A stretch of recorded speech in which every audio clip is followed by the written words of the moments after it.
dar início e dão vibrações de fraternidade sempre, mais uma reunião desta tarde, pelo livro Via de Luz, Emmanuel, através da psicografia de Francisco Cândido Xavier. E a mensagem desta tarde, item 98, a prece recompõe. E, tendo orado, moveu-se o lugar em que estavam reunidos. Isso está registrado em Atos dos Apóstolos, capítulo 4, versículo 31. Na construção de simples casa de pedra, há que despender longo esforço para ajustar ambiente próprio, removendo óbices, eliminando asperezas e melhorando a paisagem. Quando não é necessário acertar o solo rugoso, é preciso, muitas vezes, aterrar o chão, formando leito seguro na base forte. Instrumentos variados movimentam-se, metódicos, no trabalho renovador. Assim também na esfera de cogitações de ordem espiritual. Na edificação da paz doméstica, na realização dos ideais generosos, no desdobramento de serviços edificantes, urge providenciar recursos ao entendimento geral, com vistas à cooperação, à responsabilidade, ao processo de ação imprescindível. E, sem dúvida, a prece representa a indispensável alavanca renovadora, demovendo obstáculos no terreno duro da incompreensão. A oração é divina voz do Espírito no grande silêncio. Nem sempre se caracteriza por sons articulados na conceituação verbal, mas, invariavelmente, é prodigioso poder espiritual, comunicando emoções e pensamentos, imagens e ideias, desfazendo em tecidos, limpando estradas, reformando concepções e melhorando o quadro mental em que nos cabe cumprir a tarefa que o Pai nos convoca. Muitas vezes, nas lutas do discípulo sincero do Evangelho, a maioria dos afeiçoados não lhe entende os propósitos. Os amigos desertam, os familiares cedem à sombra e à ignorância. Entretanto, basta que ele se refugie no santuário da própria vida, emitindo as energias benéficas do amor e da compreensão, para que se mova na direção de mais alto, o lugar em que se demora com os seus.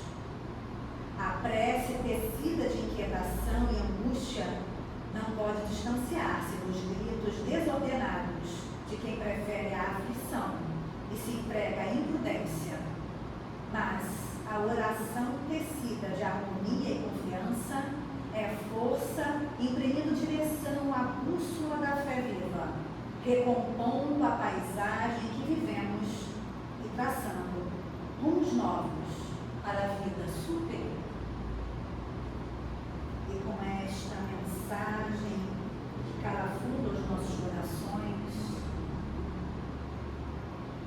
possamos cada vez mais buscarmos o nosso contato com a espiritualidade maior, com o nosso mestre amoroso, com os nossos mentores, nos auxiliando em mais uma reunião desta tarde na casa de Francisco de Assis. Que a nossa irmã da Silene seja amparada pelo seu mentor, incluída sempre, muita paz, muita harmonia, paz e bem a todos nós. Graças a Deus. Graças a Deus. Você vai ficar aí passando. Vou ficar passando. Boa tarde. Bem-vindos aos encarnados e desencarnados, né? Então, esse tema é bem, né, mal compreendido, vamos dizer assim, por nós, né? E Jesus sempre falava por parábolas, sempre trouxe comparações com a natureza, na época em que ele, né, caminhou com os apóstolos. E nós, passados tantos séculos, né, tanto tempo, ainda estamos com muita dificuldade de entender Jesus. Porque à primeira vista, quando você vê essa frase, o que você pensa?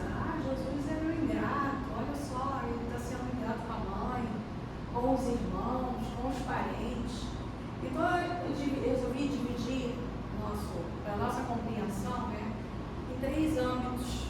Nós vamos percorrer 3 livros, né? O livro indicado, que é o Evangelho segundo o Espiritismo, que lá está, né? No capítulo 14, honrai vosso pai e vossa mãe, tem o item 5, 6 e 7, que fala quem é minha mãe e quem são meus irmãos, conforme está citado aí, né? Aí eu fui também na Gênesis. Vocês já ouviram falar um termo assim, santo de casa não faz milagre? Já ouviram? Né? Às vezes é uma professora, mãe que é professora, não adianta que com os filhos ela não consegue trabalhar, ensinar. Psicólogo e outras profissões dentro de casa. Então isso é uma coisa bem real e a gente vai saber por quê. E a resposta está aqui na Gênesis, lá no capítulo 17. A gente vai saber por quê também. E para fechar, no Boa Nova, que é de Humberto de Campos, pela psicografia do Chico Xavier, essa capinha aqui antiga. Então, esse livro traz alguns bastidores da caminhada de Jesus nos 3 anos em que ele saiu ensinando e trazendo os apóstolos junto com ele para deixar o legado que ele nos deixou. Então, praticamente dividido em 3, vamos dizer assim, capítulos, né? Para a gente entender minimamente, tá? Então, a minha intenção é que vai sair de saber, fazer com que a gente saiba aqui, sai expert em Jesus. O mais importante que a gente saiba é que nós temos muita dificuldade de compreender o Mestre. E para compreender o Mestre, a gente precisa estudar muito, se aprofundar e, mais do que isso, refletir.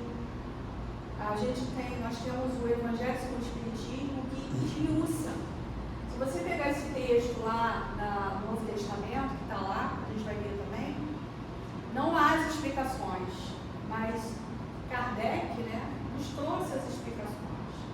Ele esmiuça, ele reflete e convida a cada um de nós a essas reflexões. Mas o único jeito da gente entender Jesus é a gente se debruçar. Qualquer que seja a religião, qualquer que seja o livro, qualquer que seja a pessoa, que a pessoa tenha a sua inteligência dentro do limite que cada um tiver, mas é importante, principalmente as reflexões. Porque para nós colocarmos em prática, para sermos esses seguidores do Mestre, para que ele seja verdadeiramente a nossa bússola, o nosso norte, a gente precisa entender ele. Sem entender Jesus, a gente não consegue colocar em prática. Por isso que eu gosto de aceitar os desafios das palestras. Que eu não venho aqui para demonstrar nada mais apenas do que o que eu estudei, somente, né? Nada mais. Então eu odeio fazendo palestras sobre as bem-aventuranças, quando eu descobri umas coisas. Principalmente, Jesus não fazia nada, absolutamente nada, e nem falava por acaso. Tudo que ele ensinou, tudo que ele trouxe, tudo tinha uma forma de ser. Por exemplo, as bem-aventuranças. No Evangelho você só encontra 5, no Evangelho segundo o Espiritismo. Mas todas as 8 estão incluídas no Evangelho segundo o Espiritismo. Nessas 5.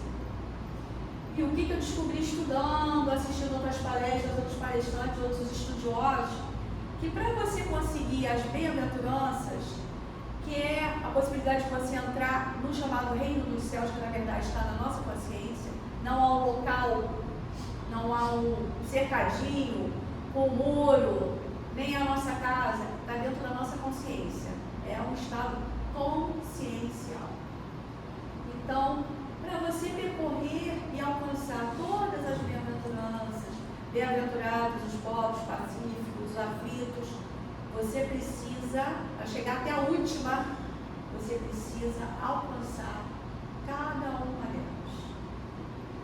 Você só conseguirá alcançar se você for percorrendo cada uma delas. E tem uma forma, um jeito de ser muito interessante, né? Como Jesus é perfeito, como ele traz a perfeição, e isso nos estimula a gente se seguir, né? Seguir as pegadas do mestre. Pode passar. Então, o nosso texto, dentro do Evangelho, a gente conversa no Evangelho, né? E aqui está a fundamentação toda, né? Que Jesus estava lá, conversando com as pessoas, e chegaram, né, os seus familiares, e eles foram para, dando notícia de que ele estava louco. Então chegaram lá dentro e falaram: Jesus, lá estão sua mãe, seus irmãos e suas irmãs. E outra pesquisa interessante: no hebraico, a palavra irmão não existe. No hebraico, a palavra irmão não existe. Aliás, desculpe, a palavra primo não existe. Irmão existe, irmã existe. Então, esses que são chamados irmão e irmã podem ser primos. Pode ser, eles chamavam filho da tia, filho do tio, mas a palavra primo não existia. Então, na tradução, colocaram irmão e irmã. Então, tem muitos estudos aí especulando, né, que Jesus tinha irmãos, tinha irmãs. Segundo o que a gente sabe, Maria só teve um filho, mas também não se tem notícia se ela havia tido filhos antes ou depois de Jesus. Então, isso aí fica como curiosidade para a gente procurar saber e estudar, tá? Então, Jesus sai, né, e fala: quem é minha mãe? Quem são meus irmãos? Ele joga para as pessoas, como se ele não reconhecesse. À primeira vista, nossa, Jesus é muito ingrato. Jesus não reconhece sua mãe, Jesus não reconhece seus irmãos. E as pessoas ficaram, nossa, isso aí está contra tudo que ele está ensinando para a gente. E nós, se nos apegarmos à letra, a gente também vai pensar isso, né? Ah, não quero chorar, não. Jesus é ingrato. Não quero mais seguir o mestre, não quero mais acompanhar, não quero saber o porquê ele falou isso. Então a gente cai, né, na preguiça e cai numa ignorância de não procurar saber do que se trata, né? E quantas vezes a gente faz isso no nosso dia a dia, né? Pode dar uma passadinha? Então, aí o que ele responde para eles? Ó, eis aqui a minha mãe e meus irmãos, pois todo aquele, ele mostra que eles estavam do lado dele. Esses são, não aqueles que estavam lá fora. Esses são a minha mãe, meu irmão, minha mãe, meus irmãos, pois todo aquele que faz a vontade de Deus, esse sim, é meu irmão e minha irmã. Está lá em Marcos e Mateus. Então, o que ele estava querendo dizer? Ele estava falando já da fraternidade. Não somos todos filhos de Deus? Somos todos filhos de Deus. Então, todos que nós conhecemos são nossos irmãos, são nossas irmãs, são nossos parentes. Então, ele já estava inclinando para explicar o que seria parentela e família. Parentela, olá, tudo bem? Parentela é aquela que você, família, né, que você conhece aqui e se afiniza e acaba fazendo parte da sua família espiritual. Então, tem a família consanguínea e tem os laços espirituais. Alguém já encontrou aqui uma pessoa, nunca viu a pessoa, aí começa a conversar, daqui a pouco, nossa, essa pessoa parece igual a mim, tem uma afinidade com ela, você nem sabe por quê, você não tem explicação para essa vida, nunca viu a pessoa, mas ela pensa mais ou menos igual a você, ela tem uma afinidade contigo. Essa pessoa pode ser da sua família espiritual. Enquanto que nossos parentes de sangue, às vezes, né? Opa, fulano, melhor ele ficar lá no canto dele ou aqui, que a gente se dá melhor dessa forma. Então, é uma parentela ainda só consanguínea. Então, tudo que Jesus falava tinha esse aspecto. Vamos entrando lá no Evangelho. Vamos lá, pode ler. Então, o primeiro aspecto que a gente vai abordar dentro dessa palavra é lá no Evangelho, no item 6. Que no Evangelho fala o seguinte, ó. Singulares parecem algumas palavras de Jesus, estranhas para a gente, né? Por contrastar com a sua bondade e sua inalterável benevolência. incrédulos não deixaram de tirar daí uma arma pretendendo que ele se contradizia. Então, vocês sabem o que são os fariseus? Os fariseus seguiam Jesus para pegar Jesus no flagra, para depois falar mal. Então, eu tenho uma colega que ela é de origem israelense, né? Ela é judia, e ela fala que os judeus seriam os fofoqueiros de hoje. São os fofoqueiros de hoje, que aqueles ficam assim, se pegando a detalhes para sair falando por aí. Eram os fariseus. E eles faziam isso com Jesus. Iam atrás de Jesus, mas peraí, ele está trabalhando no sábado.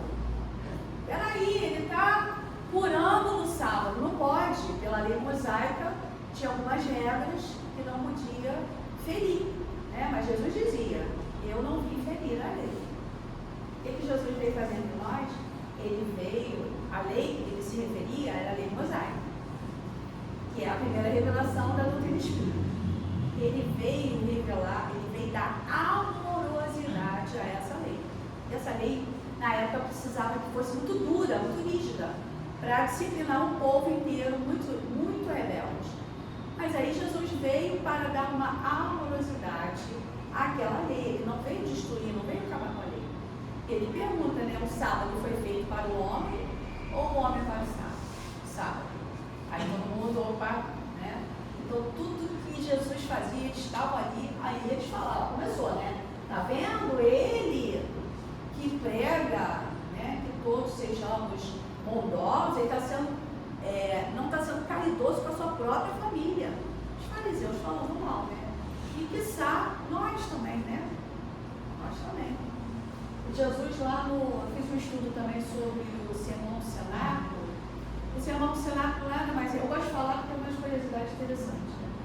O Sermão do Cenáculo nada mais é do que a Quinta-feira Santa e a Santa Ceia da religião católica. E na Santa Ceia, Jesus trouxe muitas coisas, revelou muitas coisas aos apóstolos sobre a doutrina espírita. Ele falou sobre o Consolador prometido.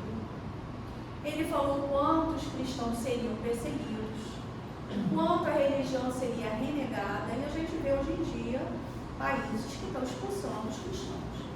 Então ele já revelou um monte, e quanto, principalmente, quanta coisa ainda deveria ser revelada e ainda não foi. Então aí veio a doutrina espírita revelar o mundo dos espíritos, que sempre existiu. A doutrina espírita não criou espírito, ele sempre existiu. A doutrina espírita não criou mediunidade, sempre existiu. E também, o que eu concluí também? Que hoje em dia tem muita coisa que ainda não foi revelada. Há muita coisa que se revelada ainda. Eu estava assistindo uma palestra ontem, até mandei para o grupo lá do pessoal do Estudo da Mediunidade, uma palestra do Elahá, falando, está vendo pesquisas sobre DNA e mediunidade. Eu estou pesquisando familiares que têm pai, mãe, médiuns e filhos que são também médios. Então, estou pesquisando sobre genes, se a mediunidade ela pode ser dada através dos genes. Então, já é a ciência se aproximando, né, da parte religiosa que os cientistas sempre renegaram, tá? E ali, no item 7, fala da causa, né, de admiração e confundamento que nesse passo mostrasse Jesus, tanta indiferença para com seus parentes, de certo modo, renegar sua própria mãe, né? Então, são coisas que a doutrina espírita, através da espiritualidade, trouxe no Evangelho para a gente refletir. Será que Jesus renegava realmente sua mãe? Está lá no capítulo 14. Será que Jesus era tão indiferente assim com a sua própria família? Pode passar. Então, para a gente, né, chegar às nossas conclusões. É fato irrecusável que sua doutrina tem por base principal que Jesus não trouxe nenhuma religião. Tá? Qual é a religião de Jesus? Ele trouxe a casa do caminho, né, para atender os necessitados, mas religião mesmo não trouxe. E o que a doutrina espírita traz de Jesus? a parte moral, a moralidade. Então, a nossa chamada religião, a doutrina espírita tem um tripé, religião, ciência e filosofia. A nossa parte religiosa é a nossa parte moral. Essa que é mais importante, é a moral de qualquer um, a moral do Cristo. Tá?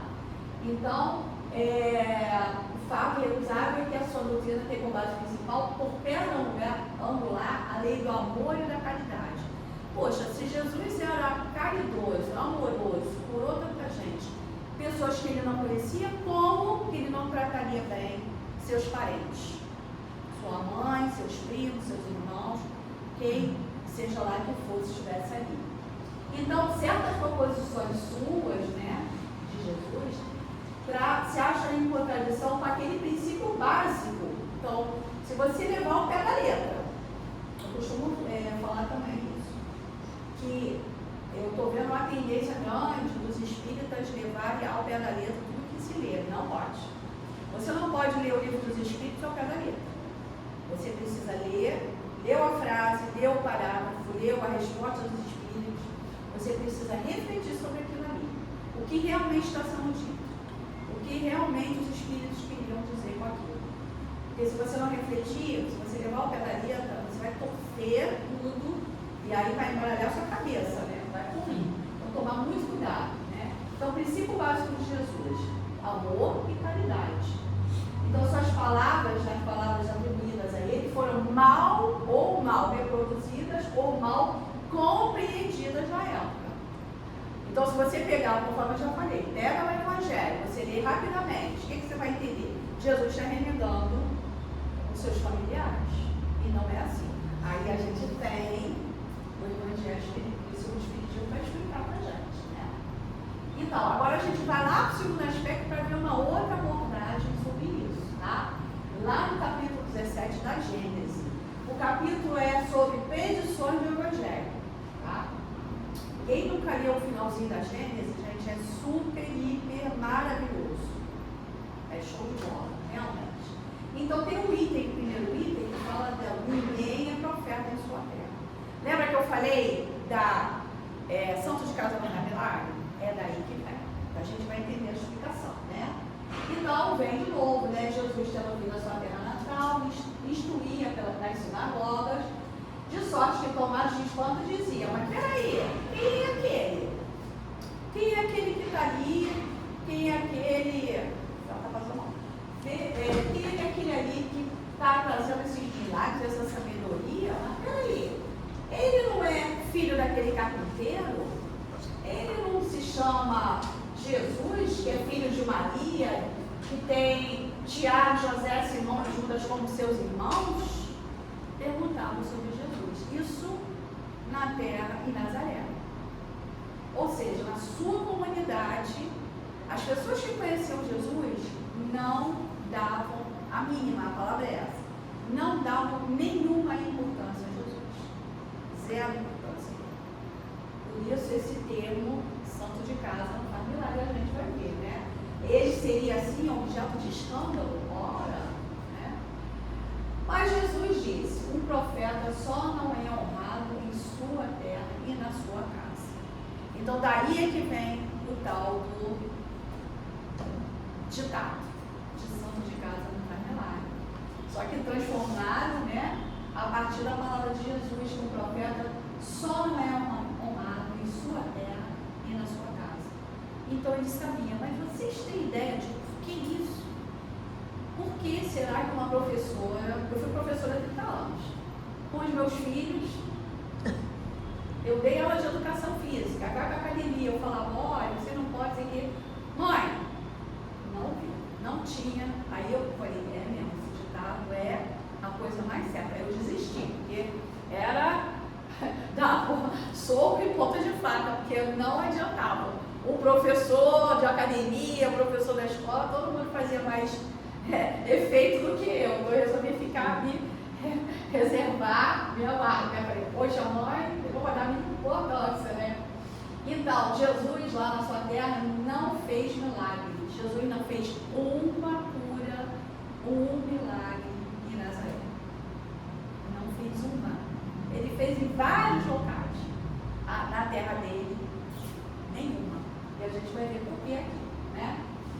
Então, o ato de eles se verem desde a infância, né?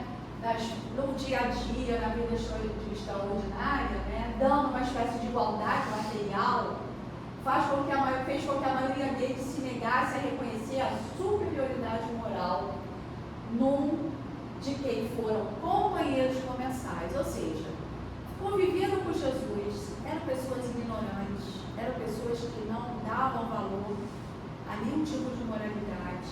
Então eram pessoas que estavam mais apegadas à parte material.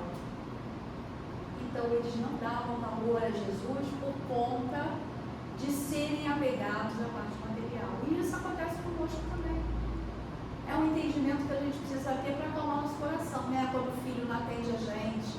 Aí chega uma pessoa nunca viu, fala uma vez, atende. Você que está ali todo dia falando. Isso é para acalmar o nosso coração. Não é de propósito, não é revide, não é renegar, nem deixar de amar. Mas é a forma como a pessoa entende. Se você é muito apegado, convivo todo dia com a Márcia. Aí a Márcia fala uma coisa super. Mas a Márcia eu vejo todo dia. Ela não vale, vamos dizer assim, não vale. A verdade é que a gente tem esse apego material às coisas. E nós estamos assim, nós somos espíritos imortais, que precisamos da matéria para poder evoluir. Mas a questão é que a matéria ainda está muito impregnada na gente. O corpo físico, os hormônios, o sangue, tudo, os neurotransmissores, tudo influencia a nos distrair. Fora, não vou nem falar de internet e outras coisas, né? Tudo que nos distrai hoje em dia. Nosso próprio corpo físico nos dá nos limita demais, nos distrai demais, né? Então, quem quer que se eleve acima do nível comum estará sempre em luta com o ciúme e a inveja. Ainda tinha isso. Jesus estava acima de todos. Mas aí, ele inveja, ciúme, você desvaloriza. É uma coisa nossa que a gente precisa ainda trabalhar, cada um no seu tempo, cada um dentro da sua possibilidade, né? Então, o homem corpóreo, que os sentidos humanos percebem quase que apaga o homem espiritual. Então, o que a gente acaba vendo é a matéria. A gente não reconhece o espírito. Você não dá valor àquele espírito, aquela pessoa que pode ser mais espiritualizada que você conheça, mas você acaba, né? Se você não tiver essas reflexões, você acaba dando valor mesmo à parte material, àquele ser que convive com você. Então, tanto menos podia Jesus escapar as consequências desse princípio. Ou seja, nem Jesus escapou desse princípio que é normal, gente. Não tem nada de normal. É só para a gente tentar compreender, tá? Que é inerente à natureza. Somos nós, inerente à nossa humanidade. Quanto pouco esclarecido era o meio que ele vivia, imagina, na real, quanto é pouco esclarecido o povo da terra dele, né? E esse meio era constituído de criaturas voltadas inteiramente à parte material. Eles tinham que sobreviver, tinham que trabalhar. Não era igual a gente vai em casa, liga o micro-ondas para esquentar a comida. Não, para caminhar, eram longas caminhadas, né? A pé. Sorte de você que tivesse uma sandália, sorte de você que tivesse uma capa ou uma roupa decente, né? Então as pessoas tinham que trabalhar, então a parte material era muito, tinha que plantar para comer. Então a parte material dominava. E isso não, mesmo a gente tendo as tecnologias hoje em dia, nós ainda também estamos nesse aspecto, né? Muito apegados à parte material. Isso não está nos isentando de nada, não, né? Aí Jesus, quando percebeu, né, que seus compatriotas viam nele apenas o filho do carpinteiro, o que ele fez? Né? Ele foi procurar outros lugares que ele pudesse ser valorizado. Então, não foi questão de Jesus renegar, pegou a estrada, pegou seus apóstolos e foi embora. Foi pregar em outros lugares, foi fazer seus milagres, né? As suas manipulações políticas, que na verdade não eram milagres.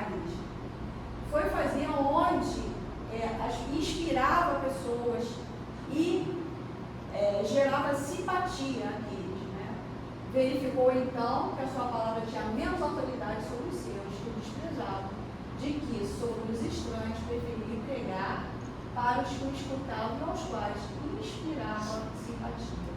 Nossa, a cena está tão bonita, né? Parece um pôr do sol, mas dá a nós, né, a intenção assim. Jesus não foi ingrato com ele.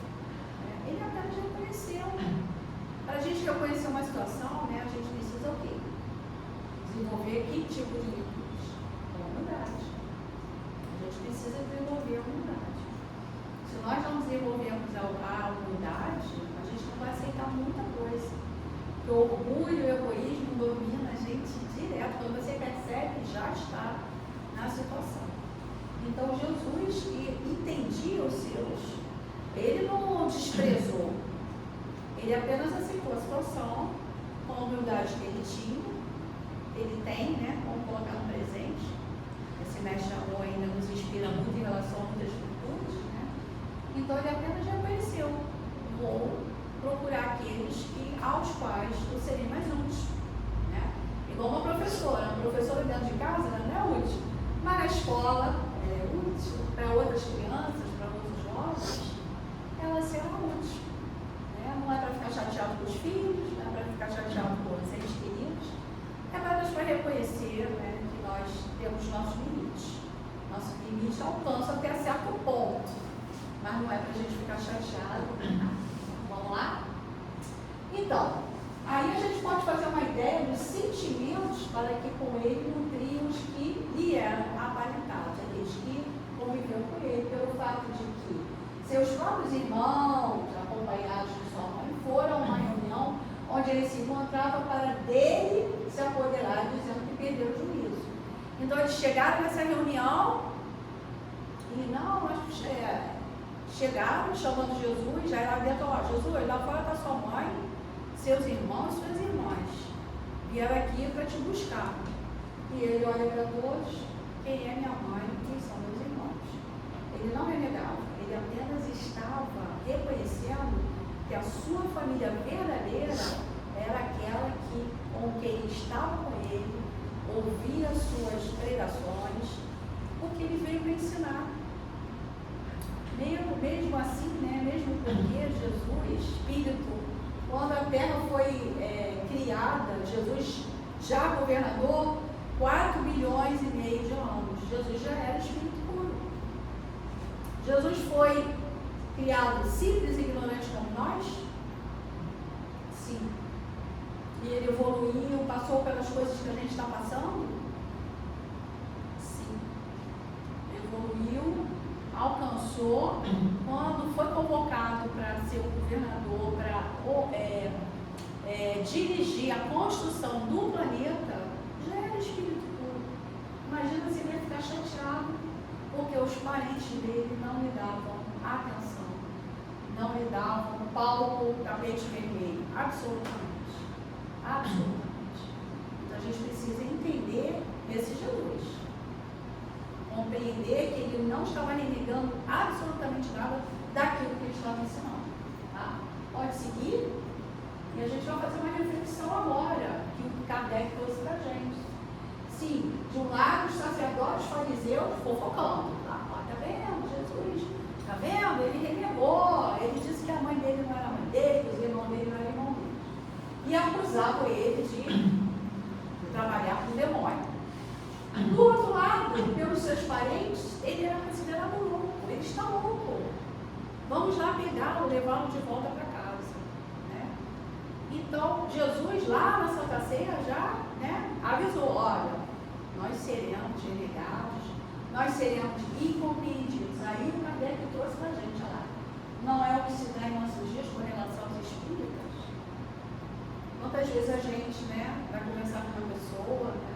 Claro que ninguém é obrigado a acreditar no que a gente acredita, mas muitas outras religiões, pelo fato da gente ter mesa mediúnica, acreditar em espírito, eles não nos compreendem. Eles acham que a gente está, né, ali, ó, envolvidos com o demônio. E não é verdade. Então, mais uma coisa para a gente compreender, né, e aceitar. Jesus avisou: nós seremos incompreendidos. Tem outra situação também que a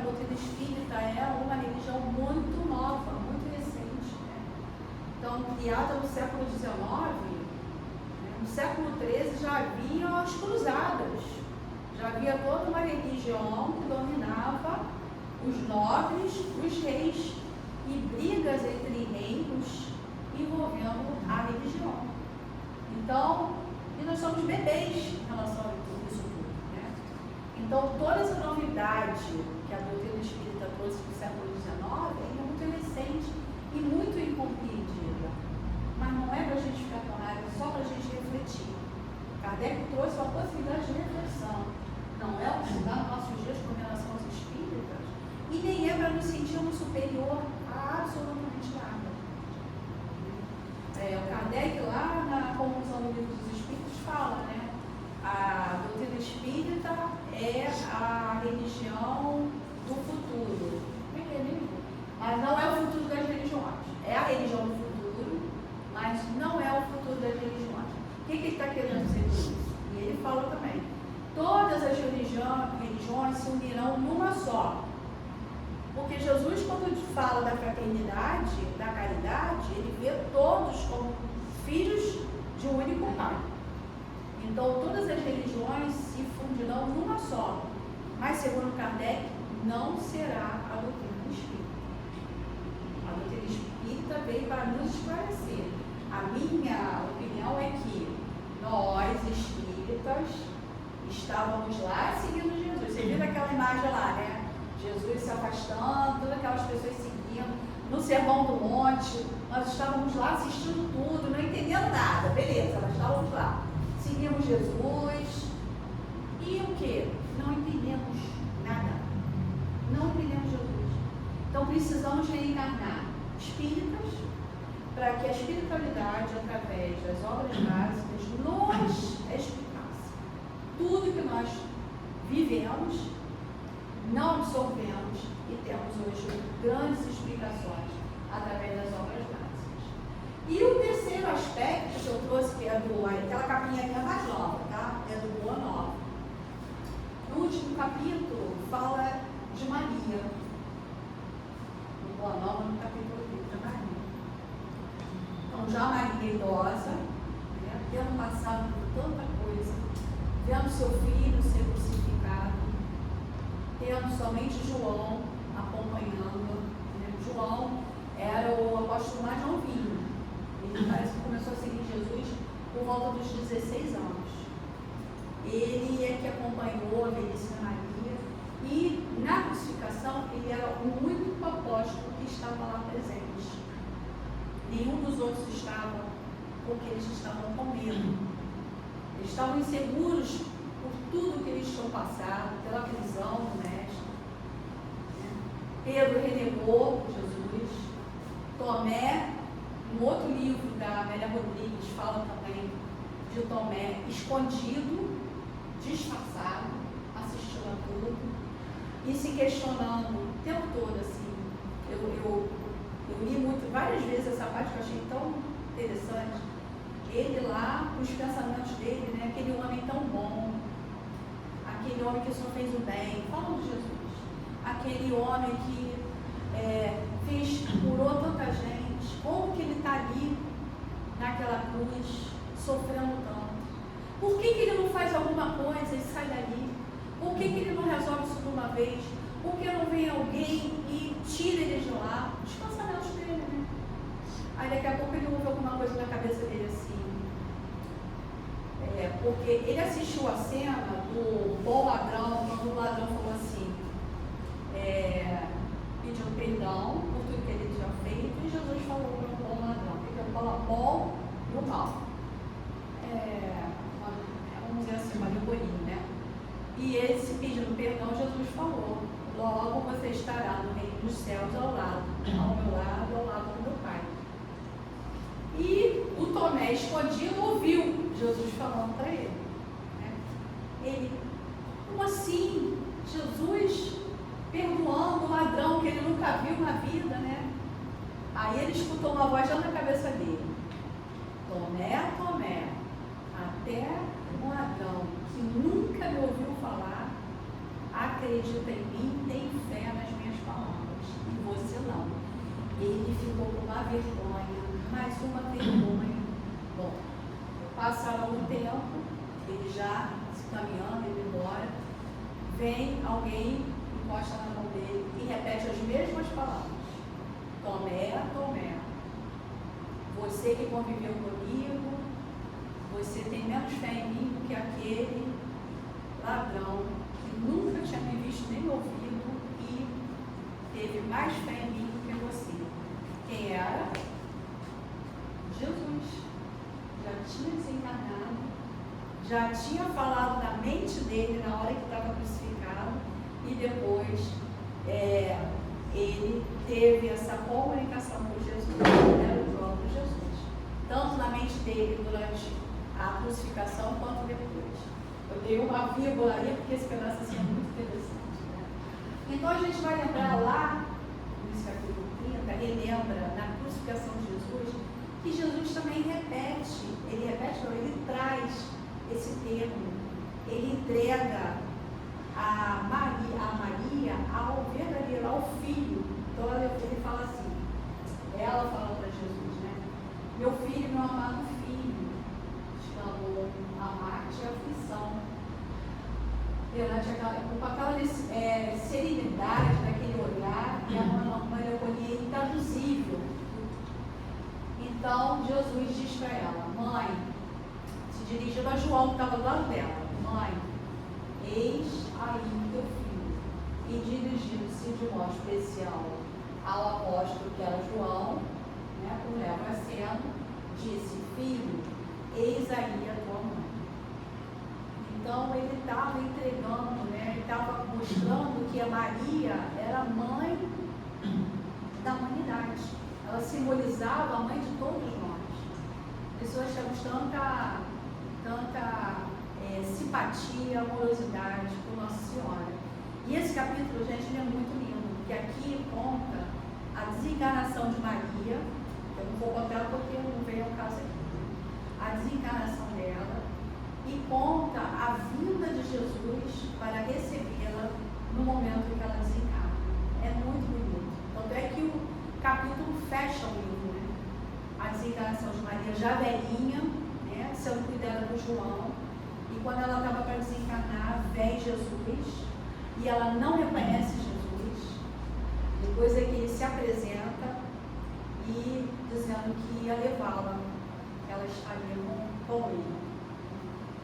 Então é muito bonito. Quem não teve a oportunidade de dar uma lidinha, e a gente já vai encaminhando, né, para algumas observações desse próprio capítulo, né? Então, o que Jesus quis dizer quando entrega, né, mãe, eis aí teu filho, filho, eis aí a tua mãe? Ele entendeu que no futuro a claridade do reino de Deus revelaria aos homens a necessidade da cessação de todo o egoísmo e que no santuário de cada coração deveria existir a mais abundante cota de amor, ou seja, a fraternidade. Né? Na Gênesis, no último capítulo, quando fala são chegados os tempos, quando fala da transição planetária, quando nós passarmos do planeta de provas e expiações para o planeta de regeneração, as palavras que serão as pedras angulares dessa mudança, dessa transição planetária, a gente ainda está longe, tá? Mas é bom a gente ficar sabendo. São fraternidade e fé. Fraternidade e fé. Então, fraternidade, talvez a gente ainda esteja um pouco longe, né? Mas a gente precisa exercitar, ao menos ter conhecimento do que é a fraternidade. Atualmente, a fraternidade a gente ainda precisa de uma catástrofe, né? Uma enchente, o que aconteceu ano passado no sul do Brasil, para a gente se sensibilizar para sermos fraternos. No planeta de regeneração, seremos fraternos, porque seremos fraternos. Simplesmente assim. E a fé, nossa fé será mais consolidada, mais forte, mais crente, vamos dizer assim, do que qualquer outra coisa. Então, mesmo que a gente não consiga exercitar agora, é bom que a gente tenha como meta de podermos atingir. Né? E Jesus traz o amor todo, né? Traz esse sentimento de fraternidade, de fé, não só para o círculo familiar, não só para aqueles a quem amamos, para que a gente possa expandir isso para todos, né? Senão para todos os necessitados do mundo, e que no tempo de cada habitação permaneceria a fraternidade real, para que a assistência recíproca se praticasse na terra. Então, onde é que a gente exercita primeiramente essa fraternidade? No nosso lar, nos nossos entes queridos, que é o nosso grande desafio, né? Segundo Emmanuel, a Terra é um grande hospital e uma grande escola. Mas o nosso maior aprendizado é dentro de casa, é com os nossos entes queridos, são nossos desafios, né? Então a gente exercita ali para depois praticar no planeta todo, né? Então, para que a assistência recíproca se pratique na Terra, sem ter precisos edifícios exteriores consagrados a uma solidariedade conjugante. Quando ele fala de edifícios exteriores, está falando das igrejas de pedra. Para a gente ser espírita, a gente não precisa estar todo dia no centro espírita. Por que a gente vê o centro espírita? Vou falar de mim. Eu venho, participo, estudo, faço curso, porque eu preciso ser lembrada quase que sempre que eu sou um espírito imortal. Porque se a gente distrair só com as coisas do mundo, a gente esquece. Nós somos espíritos imortais, estamos ali usando a matéria como meio. Então a matéria não é fim. A matéria é meio da gente evoluir, da gente crescer, da gente praticar o bem, da gente seguir Jesus. Então a nossa solidariedade ainda é muito hesitante. Essa palavra claustrante aqui ninguém conhece. Ela é muito insegura. Então a gente precisa exercitar. E não adianta, né? A gente precisa estudar, a gente precisa solidificar a nossa fé. Nossa fé da doutrina espírita é raciocinada, mas a única forma da gente testar é quando a gente passa por situações. É o único jeito, tá? Então, a gente está terminando. Jesus fica aqui para vocês também, ó, parece um pôr do sol, né? Uma pintura muito bonita. Se vocês tiverem alguma pergunta, que eu souber responder, por favor. Tá? Tem uma pergunta sobre o tema? Esse tema é bem difícil. Difícil assim, de entender, né? De compreender. Né? Tem outras também, Jesus traz bastante sobre o escândalo. Também é necessário que o escândalo venha. É bem profundo também. Beleza? Beleza. A gente agradece, né? Todas essas reflexões, né?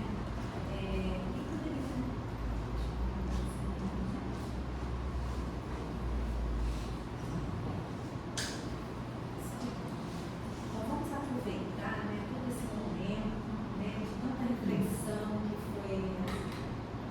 que foi nos trazida nesta tarde, né, a respeito desse tema, que é para a gente refletir, a gente procurar entender, né, com todas as passagens do mestre, né, na nossa vida, a gente procurar entender. Então vamos fechar um pouquinho os nossos olhos e levar mais uma vez o nosso pensamento ao alto, respirarmos fundo, acalmarmos as nossas mentes, os nossos corações e agradecermos por mais esta oportunidade, por estas reflexões, agradecermos a essa espiritualidade maior que nos envolve, que possamos estarmos sempre fortalecidos na prática do bem, na semeadura do amor, da fraternidade, da caridade, aonde estivermos, que esse seja o propósito único da nossa caminhada no mundo, junto a todos os nossos irmãos de caminhada, aonde estivermos. a paz não vê o mestre, nos envolva, que possamos estar envolvidos